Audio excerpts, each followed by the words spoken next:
मुल्क भर में दहशतगर्दी की नई लहर। मीडिया और पुलिस के बाद अदलिया भी दहशतगर्दों के निशाने पर। 4 दिन में चारों सूबाई दारुल हुकूमत और फाटा धमाकों से लरज उठे। मुल्क के बड़े मिल बैठे, बड़े फैसले हुए, लेकिन हम दुश्मन हुकूमत और कानून नाफिज करने वाले इदारों के लिए चैलेंज बन चुके। आखिर ये किसकी नाकामी है? बेगुनाह शहरी कब तक कुर्बानियां देते रहेंगे?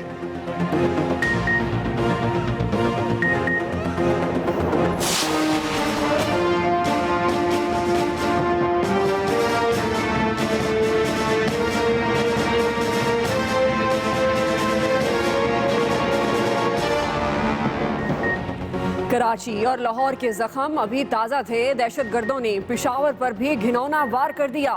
जुडिशल कॉम्प्लेक्स में तैनात 4 जजेस सरकारी गाड़ी में अपनी रिहाइशगाह हयाताबाद जा रहे थे। डेवलपमेंट अथॉरिटी की इमारत के करीब बमबार ने मोटरसाइकिल टकरा दी। धमाके से ड्राइवर जाँ बहक, 3 खवातीन जजेस समेत 4 जख्मी। हमलावर के जिस्मानी अज़ा मिल गए।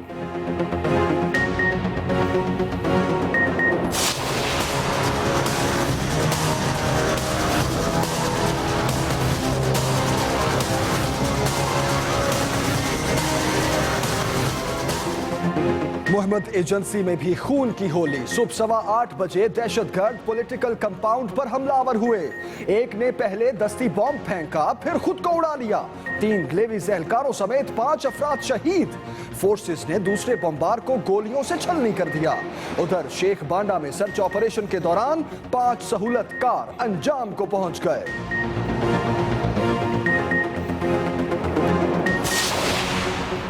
लाहौर में माल रोड खुदकुश धमाके की तफ्तीश में कड़ियां मिलने लगी। शवाहिद इकट्ठे करने के बाद हसास इदारों ने खुदकुश हमलावर के सहूलतकार की फुटेज भी हासिल कर ली। नीली शलवार कमीज में मलबूस सफेद रंग का दराज कद शख्स फैसल चौक से पैनोरामा सेंटर के सामने से होता हुआ रीगल चौक पहुंचा। साने की तहकीकात के लिए JIT तश्कील। हमले का एक और जख्मी चल बसा। शहादतों की तादाद 14 हो गई। फौज, पुलिस और शहरियों की कुर्बानियों को जाया नहीं होने दिया जाएगा। दहशतगर्दी और इंतहा पसंदी को कुचल देंगे। वजीर आजम की जेर सदारत इजलास में अमन दुश्मनों को पैगाम। Army chief general Qamar Javed Bajwa भी शरीक हुए। हालिया हमलों में शोहदा को खिराजे अकीदत पेश। अफगान सरजमीन पाकिस्तान के खिलाफ इस्तेमाल होने पर नायब सफीर की दफ्तरे खारजा तलबी। तर्जुमान का कहना है कि धमाके की जिम्मेदारी कबूल करने वाली जमात अल अहरार अफगानिस्तान में काम कर रही है। शहीद कैप्टन रिटायर्ड अहमद मुबीन सिर्फ बड़े अफसर नहीं, बड़े इंसान और दोस्तों के दोस्त थे। फर्ज शनासी, आगे बढ़कर काम करने की जुस्तजू उन्हें शहादत के रुतबे तक ले गई। दौरान ड्यूटी कोई रुकावट सामने आती तो हिम्मत ना हारते। अक्सर अहम शाहराहों पर दौरान ट्रैफिक जाम गाड़ी से उतरकर रास्ता क्लियर कराते। तसव्वुफ से लगाओ तो शायरी का भी शौक था। छुट्टी के रोज बैट बॉल थामे मैदान में नजर आते।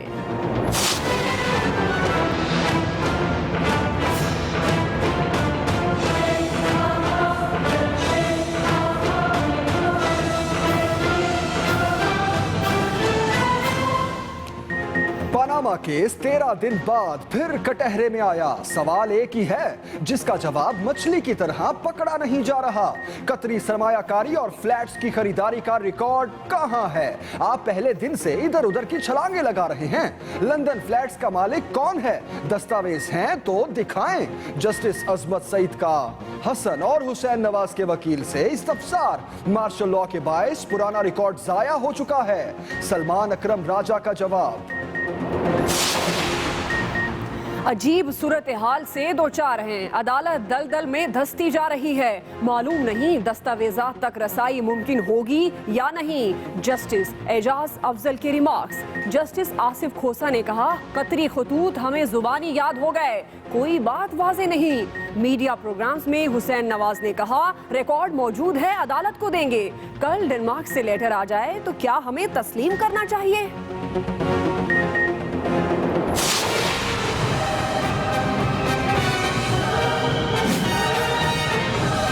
26 साल से वो जो पैसा निकला था दुबई से, जो कि लॉस पे मिल थी, वो कहीं से वो लॉस भी पूरा हो गया। $3 मिलियन वो कैसे पहुंचा है 26 साल कोई किसी किस्म की डॉक्यूमेंट नहीं है उसकी।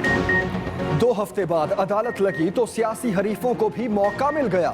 इमरान खान बोले कि नून लीग के सबूत और बयानात में तजाद है। नवाज शरीफ के वजीर आजम होते हुए तहकीकात मुमकिन नहीं। मरियम औरंगजेब की बारी आई तो कहा कि इमरान खान खैबर पख्तूनख्वा पर तवज्जो दें। दलाल चौधरी कहते हैं कि खान साहब के झूठ से लोग बेजार और जज बीमार हो रहे हैं। खान साहब अहमकों की जन्नत में ना रहें। विशफुल डिसीजन या पॉपुलर डिसीजन यहां से नहीं आएगा।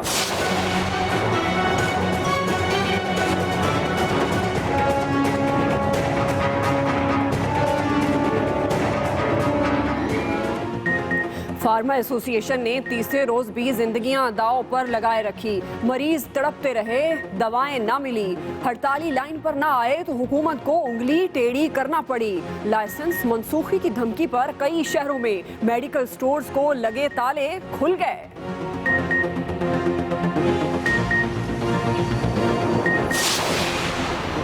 हुकूमत का महंगाई में पिसे अवाम पर मुसलसल तीसरा वार। पेट्रोल और डीजल की कीमतों में 1 रुपए फी लीटर इजाफा कर दिया गया। रात 12 बजते ही तारीख बदलेगी और रेट भी बदल जाएंगे।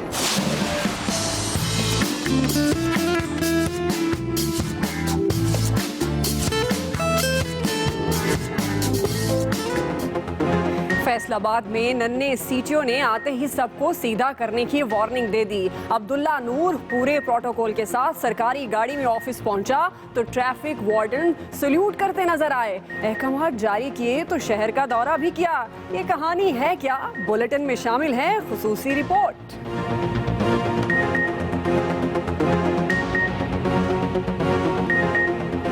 दिमागी हालत ठीक नहीं, माहिर नफ्सियात ने सवालात उठा दिए। डोनाल्ड ट्रंप अपने ख्यालात से हटकर किसी की भी राय को सुनना नहीं चाहते। दूसरों की राय का एहतराम ना करने की वजह से सख्त रद्द अमल का सामना करना पड़ता है। न्यूयॉर्क टाइम्स को खत में मौक़िफ़। लगा हूँ सबब अपने कत्ल का, मैं हद से बढ़ गया हूँ, मुझे मार दीजिए। उर्दू के अजीम शायर मिर्जा असदुल्ला गालिब की बरसी पर यादों के दिए रोशन। 148 बरस बीत गए, उनकी शायरी आज भी जिंदा।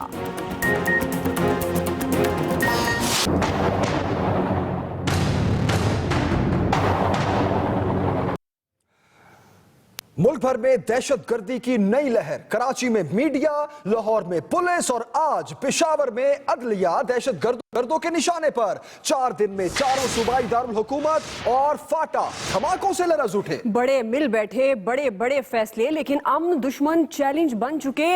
ये नाकामी किसकी? मुल्क भर में दहशतगर्दी की नई लहर। 4 दिन में चारों सूबाई दारुल हुकूमत और फाटा धमाकों से लरज़ उठे हैं। मुल्क के बड़ों के बड़े बड़े फैसले, लेकिन अमन चैलेंज बन गया।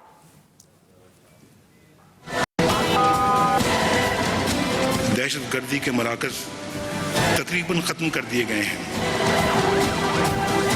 जिस तरह से हमने उनकी कमर तोड़ी है, मैं समझता हूं कि ये भी तारीखी कारनामा है। दावे बार बार हुए, लेकिन दहशतगर्दों ने मुल्क का अमन फिर गारत कर डाला। चारों सूबाई दारुल हुकूमतों और फाटा धमाकों और गोलियों की तड़तड़ाहट से गूंज उठे।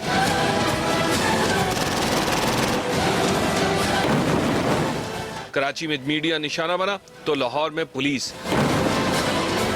अब पेशावर में जजेस को टारगेट करके दहशतगर्दों ने अपने घिनौने अज़ाइम खोलकर रख दिए हैं। मुल्क में दहशतगर्दी की नई लहर उस वक्त उठी जब 12 फरवरी को कराची में समा टीवी की डीएसएनजी को टारगेट करके असिस्टेंट कैमरामैन को शहीद कर दिया गया। उसी शाम कोयटा में धमाकाखेज मवाद फटने से बम डिस्पोजल स्क्वाड के 2 एहलकार शहीद हो गए। दहशतगर्दी का सिलसिला यहीं नहीं रुका। अगले रोज 13 फरवरी को दहशतगर्दों ने लाहौर को आग और खून में नहला दिया, जिसमें डीआईजी कैप्टन रिटायर्ड मुबीन, एसएसपी जाहिद गोंदल समेत 14 अफराद शहीद हो गए। सिर्फ एक दिन का वक्फा आया और आज 15 फरवरी को फूलों के शहर पेशावर में बारूद की बू फैल गई। आज ही दहशतगर्दों ने मेहमान एजेंसी और शबकदर में भी मासूमों के खून से होली खेली।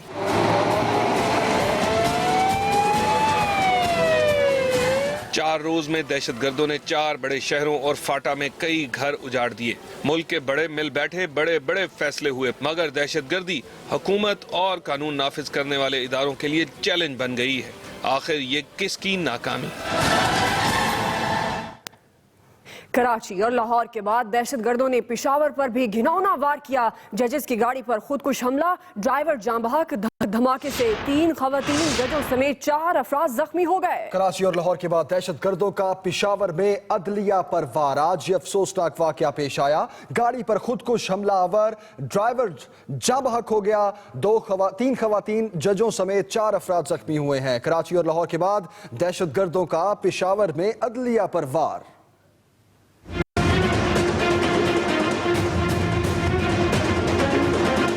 दहशतगर्दों ने फूलों के शहर पेशावर में भी बारूद की बू फैला दी। पुलिस हुक्काम बताते हैं पेशावर जुडिशल कम्प्लेक्स में तैनात 4 जजेस सरकारी गाड़ी में अपनी रिहायशगाह हयाताबाद जा रहे थे। इस दौरान पेशावर डेवलपमेंट अथॉरिटी की इमारत के करीब खुदकुश बमबार ने अपनी मोटरसाइकिल गाड़ी से टकरा दी। ड्यूटी से आकर घर के सामने गाड़ी खड़ा किए, जब एकदम एक बड़ा धमाका हो गया। खुदकुश हमले में गाड़ी का ड्राइवर खुर्शीद जान बहक, जबकि जज आसिफ जैतून, राबिया अब्बासी, आमना और तहरीमा जख्मी हो गए। सुसाइड था और सुसाइड जो बम्पर है उसके बॉडी पार्ट्स मिले हैं। मोटरसाइकिल भी है। मोटरसाइकिल ने हिट किया है। ये फ्लाइंग कोच है सरकारी में। धमाके के जख्मियों को फौरी तौर पर हयाताबाद मेडिकल कम्प्लेक्स और रहमान मेडिकल कम्प्लेक्स पहुंचाया गया, जहां उनकी हालत खतरे से बाहर बताई जाती है। ज़रब हुआ है, आपको पता है। उससे जो लोग बिखरे हुए हैं वहाँ से, वो आहिस्ता आहिस्ता इस तरह के सॉफ्ट टारगेट को जो करके अपनी प्रेजेंस शो कर रहे हैं। बम डिस्पोजल स्क्वाड के मुताबिक धमाके के लिए 21 किलो बारूदी मवाद इस्तेमाल किया गया। इसमें से 15 किलो बारूद मोटरसाइकिल में नस्ब था, जबकि खुदकुश जैकेट 6 किलो वजनी थी। अहम खबर दें आपको, मोहम्मद एजेंसी के हेडक्वार्टर गलनई में पॉलिटिकल कंपाउंड हमले की सीसीटीवी फुटेज एक्सप्रेस न्यूज ने हासिल कर ली है। फुटेज में देखा जा सकता है कि 2 हमलावर गोलियों की बौछार करते कंपाउंड में दाखिल हो रहे हैं। यही सीसीटीवी फुटेज है जो इस वक्त हम आपको दिखा रहे हैं। मोहम्मद एजेंसी खुदकुश हमले की ये फुटेज जो आप एक्सप्रेस न्यूज की स्क्रीन पर देख सकते हैं। 2 हमलावर गोलियों की बौछार करते हुए कंपाउंड में दाखिल हो रहे हैं। इस फुटेज में मोहम्मद एजेंसी हमले में 3 लेवीज एहलकारों समेत 5 अफराद शहीद हुए। एहतशाम खान हमारे नुमाइंदा हमारे साथ हैं। एहतशाम, अपडेट मजीद क्या देखा जा सकता है इस फुटेज में? बिल्कुल दुआ देखें, जो आज सुबह ही पॉलिटिकल एजेंट के दफ्तर पर जो 2 खुदकश हमलावर थे, ये सीसीटीवी फुटेज में देखा जा सकता है कि इनकी उम्रें 20 से 30 साल के दरमियान थी और दोनों खुदकश हमलावर पैदल सवार पॉलिटिकल एजेंट के जो मरकजी दफ्तर है इसके दाखिल होने की कोशिश करते हैं और दोनों हमलावरों के पास SMG गन्स है और फायरिंग करते करते पॉलिटिकल एजेंट के दफ्तर के अंदर दाखिल होने की कोशिश करते हैं। फुटेज में ये भी देखा जा सकता है कि आज सुबह जो मोहम्मद एजेंसी में ये वाकया जिस वक्त पेश आया तो उस वक्त सिक्योरिटी एहलकार जो लेवीज एहलकार हैं वो पॉलिटिकल एजेंट के दफ्तर के बाहर मौजूद हैं और लोगों की बाकायदा तौर पर चेकिंग करने के बाद जो साइलिन थे उनको अंदर जाने की इजाजत दे रहे हैं। लेकिन मामूल के मुताबिक, रूटीन के मुताबिक ही लोग यहाँ पे आ रहे थे कबायली अपने उमूर के सिलसिले में। लेकिन एहतशाम खान, आप हमें अपडेट कर रहे हैं इसी फुटेज से मुतालिक, आपका बहुत शुक्रिया। ये फुटेज हमारे नाजरीन इस वक्त देख सकते हैं। ये 2 हमलावर हैं जिनके चेहरे भी देखे जा सकते हैं। ये दोनों हमलावर गोलियों की बौछार करते, ये देखिए, एंटर हो रहे हैं कंपाउंड में और ये दाखिल होते हैं। इनके चेहरे बाखूबी देखे जा सकते हैं। 2 शहरी शहीद हुए हैं, 3 लेवीज इसी हमले में और ये हमलावर जिन्हें आप देख सकते हैं।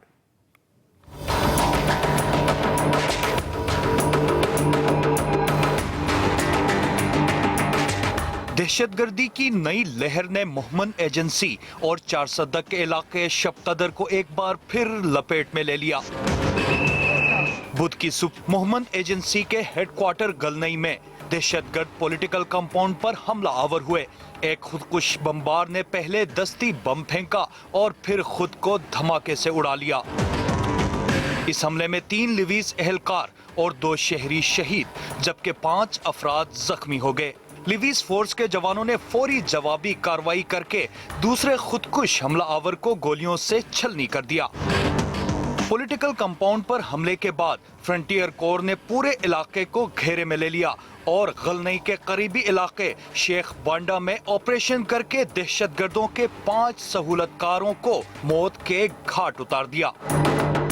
दूसरी तरफ मोहम्मद एजेंसी से जुड़े 4 सद्दा के इलाके शबकदर में पुलिस ने सर्च ऑपरेशन किया। इस दौरान एक घर में छुपे दहशतगर्द ने घेरे में आने पर खुद को धमाके से उड़ा लिया। इस वाक़े में कोई जानी नुकसान नहीं हुआ। और अभी आपको बताएं कि वजीर आजम की जेर सदारत इजलास में अमन दुश्मनों को पैगाम, फौज, पुलिस और शहरियों की कुर्बानियों को जाया नहीं होने दिया जाएगा। दहशतगर्दी और इंतहा पसंदी को कुचल देंगे। वजीर आजम की जेर सदारत इजलास हुआ जिसमें अमन दुश्मनों को पैगाम दिया गया। फौज, पुलिस और शहरियों की कुर्बानियों को जाया नहीं होने दिया जाएगा। आप मनासिर भी देख सकते हैं इस मीटिंग के। दहशतगर्दी और इंतहा पसंदी को कुचल देंगे, इजलास में यह फैसला दिया गया। और अभी आपको बताएं कि लाहौर में माल रोड खुदकुश धमाके की तफ्तीश में कड़ियां मिलने लगी। जाए वकुआ से शवाहिद इकट्ठे करने के बाद हसास इदारों ने खुदकुश हमलावर के सहूलतकार की फुटेज भी हासिल कर ली है, जिसकी तफसील हमें बताएंगे Nauman Sheikh.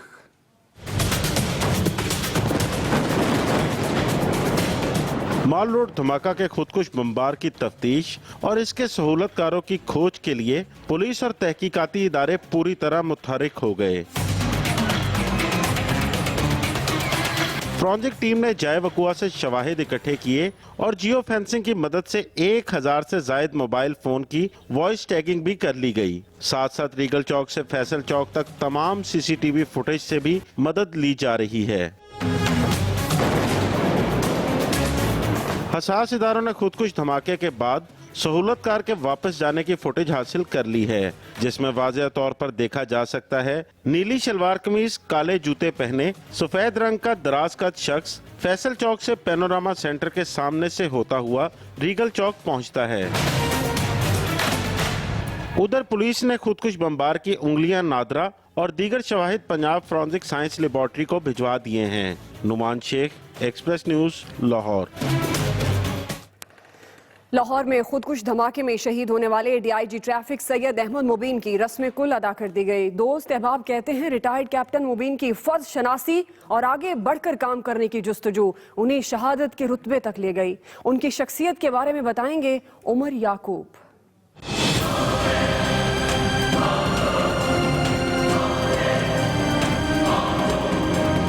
DIG traffic captain retired Ahmed Mubeen एक बड़े अफसर होने के साथ साथ बड़े इंसान भी थे।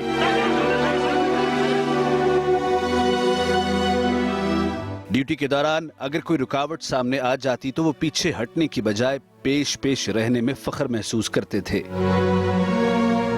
ये भी देखा गया है कि शहर की अहम शाहराहों पर ट्रैफिक जाम के दौरान अहमद मुबीन खुद गाड़ी से उतरकर बतौर वार्डन रास्ता क्लियर करवाते थे। उनकी ये खूबी बाकी फोर्स का हौसला बुलंद करने के लिए अहम किरदार अदा करती थी।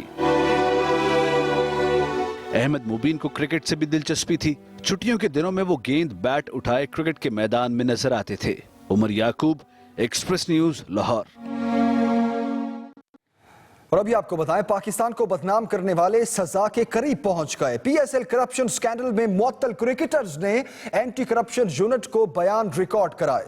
दोनों पर चार्जशीट कल लगने का इम्कान है, जबकि पीएसएल और हालात का रुख तब्दील होता देखकर क्रिकेट की बेहतरी पर मुजव्वजा बुलाई गई गोल मेज कॉन्फ्रेंस मंसूख कर दी गई।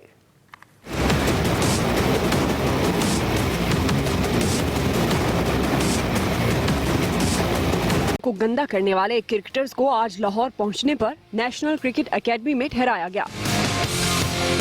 मीडिया से छुपने की कोशिश के दौरान गाड़ी की टक्कर से एनसीए का दरवाजा टूट गया।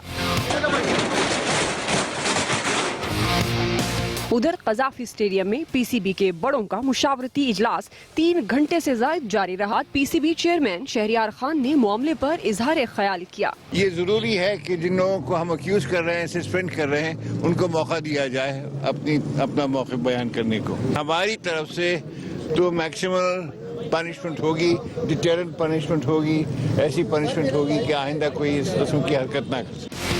दूसरी तरफ शर्जील खान और Khalid Latif PCB anti corruption के हेड कर्नल रिटायर्ड आजम के सामने पेश हुए और बयान रिकॉर्ड कराने में 2.5 घंटे लगे। जराए बताते हैं कि दोनों क्रिकेटर्स को अभी चार्ज शीट नहीं दी गई, पूछगछ जारी रहेगी। अभी अहम खबरें जारी हैं, थोड़ी देर में आपको दिखाएंगे। उम्र 10 साल, लेकिन पूरे जिला की पुलिस ऑर्डर मांगती है।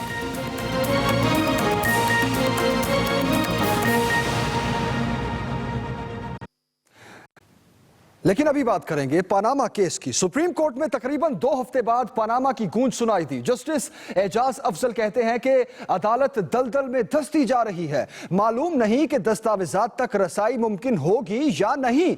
जस्टिस अजमत सईद ने कहा कि मजीद 25 दिन भी केस सुने तो हल नहीं निकलेगा।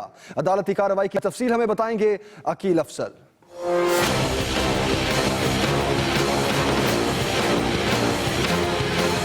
पनामा केस पर 13 दिन बाद आज फिर अदालत लगी। वजीर आजम के बेटों के वकील सलमान अकरम राजा ने दलाइल जारी रखे। बोले, गुज़श्ता 45 साल से मुतालिक सवालात किए जा रहे हैं जिनका कोई रिकॉर्ड नहीं। 99 के मार्शल लॉ की वजह से खानदानी दस्तावेजात जाया हो चुकी। बारे सबूत मेरे मौक्कल के सर नहीं। अदालत ने कभी फौजदारी मुकदमात की तहकीकात नहीं की। मामला इदारों को भिजवाया जा सकता है।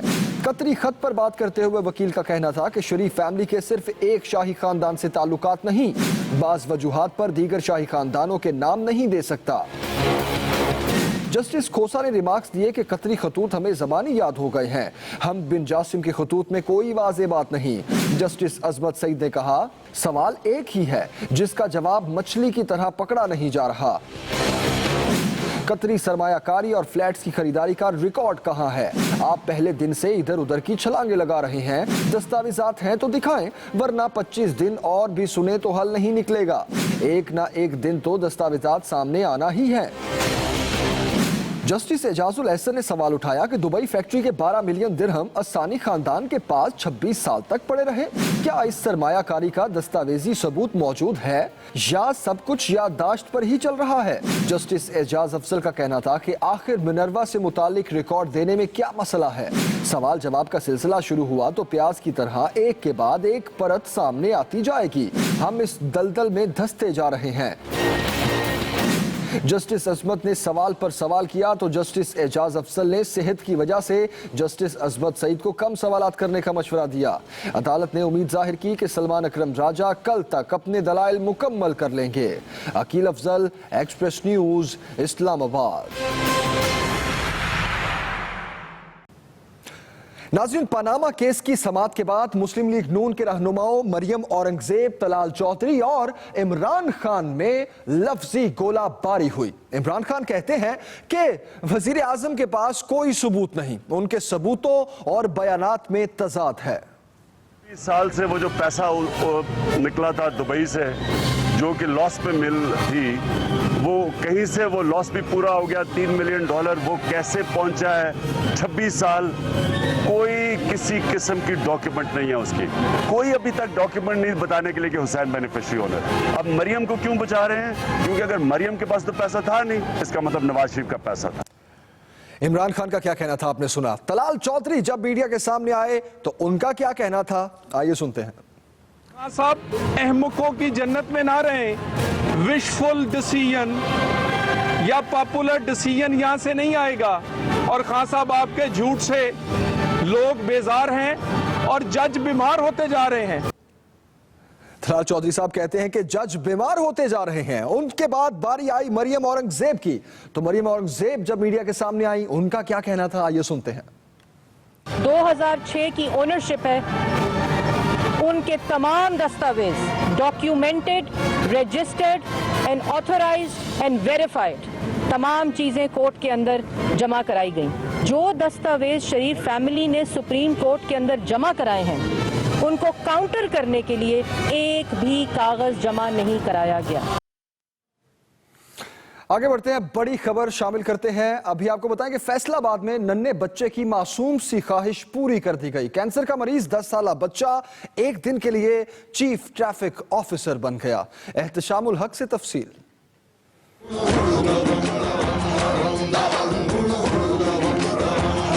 फैसलाबाद में अपने ऑफिस में ट्रैफिक वार्डन्स नए चीफ ट्रैफिक ऑफिसर की आमद पर अलर्ट खड़े हैं। पूरे प्रोटोकॉल के साथ सरकारी गाड़ी में नए चीफ ट्रैफिक ऑफिसर पहुंचे तो उन्हें ट्रैफिक वार्डन्स ने भरपूर सलामी पेश की। ये है नन्हे मुन्ने चीफ ट्रैफिक ऑफिसर अब्दुल्लाह नूर, जिनका अपने दफ्तर पहुंचने पर वालेहाना इस्तकबाल किया गया। अब्दुल्लाह नूर ने अफसराना कुर्सी पर शान के साथ बैठकर ट्रैफिक वार्डन्स को अहकामात भी दिए। जड़ावाला का कमसिन अब्दुल्लाह नूर कैंसर का मरीज है। उसने चीफ ट्रैफिक ऑफिसर बनने की ख्वाहिश की थी, जो सीटीओ फैसलाबाद आरिफ शहबाज ने पूरी कर दी। दिली खुशी पूरी होने पर अब्दुल्लाह जी उठा। अब्दुल्लाह नूर ने सरकारी गाड़ी में शहर का दौरा करके चौकों पर ड्यूटी देते ट्रैफिक वार्डन्स को चेक किया। एहतिशामुल हक, एक्सप्रेस न्यूज, फैसलाबाद। आगे बढ़ते हैं, आपको बताएं पाकिस्तान की पहली खातून ब्रॉडकास्टर हुमैरा खातून सैयद की याद में इस्लामाबाद में ताज़ियती रेफरेंस का एहतमाम किया गया, जिसमें हमन आपा की शख्सियत और फन के बहुत से पहलू उजागर किए गए। इस ताज़ियती रेफरेंस की दास्तान सुनाएंगी रजिया खान।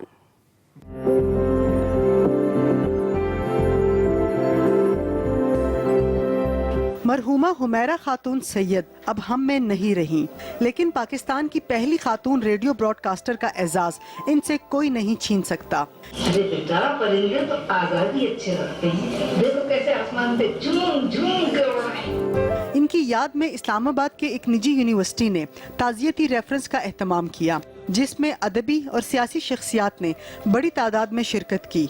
हुमैरा खातून सैयद को इनके चाहने वाले हुम्मन आपा के नाम से मुखातिब करते थे। उनकी साहबजादी नाजली जावेद हुसैन ने माजी के झरोकों से खूबसूरत यादों को ताज़ा किया। वो 3 महीने पहले तक क्रिकेट ग्राउंड का राउंड लगाती थी वॉक करके, और सबको ताकीद करती थी कि देखो ज़हनी तौर पे भी अपने आप को डेवलप करो, ताज़ा दम रखो, और जिस्मानी तौर पे भी करो। हुमैरा सैयद की दूसरी साहबजादी डॉक्टर दुष्का हुसैन ने कहा कि वो सिर्फ हमारी वालदा नहीं बल्कि सबकी माँ थी। हर मिलने वाला उनका गर्विदा हो जाता था। उर्दू शायरी उसका बहुत शौक़ था, उस पर उनको बहुत अबूर था, और उनको मौका मिला एक्टिंग का, उन्होंने भरपूर एक्टिंग की और बहुत अच्छी एक्टिंग की। हुमैरा सैयद 98 साल की उम्र में चंद रोज पहले खालिक हकीकी से जा मिली, लेकिन उनका जिक्र आज भी ऐसे किया जाता रहा जैसे वो हम में मौजूद हैं। अदब हो, दानिश्वरी या इखलाक की बुलंदियाँ, हुमैरा खातून सैयद का नाम हमेशा अमर रहेगा। यही वो बातें हैं जो इन्हें सबके दिलों में हमेशा जिंदा रखेंगी। Razia Khan, Express News, Islamabad. मजीद खबरें होंगी एक ब्रेक और न्यूज अपडेट्स के बाद। मोहम्मद एजेंसी में पॉलिटिकल कंपाउंड पर हमले की सीसीटीवी फुटेज एक्सप्रेस न्यूज ने हासिल कर ली। दहशतगर्द गोलियां बरसाते नजर आ रहे हैं। कराची में रेंजर्स और पुलिस के छापे, 8 दहशतगर्द, 5 सियासी कारकुनों समेत 51 मुलजिम गिरफ्तार।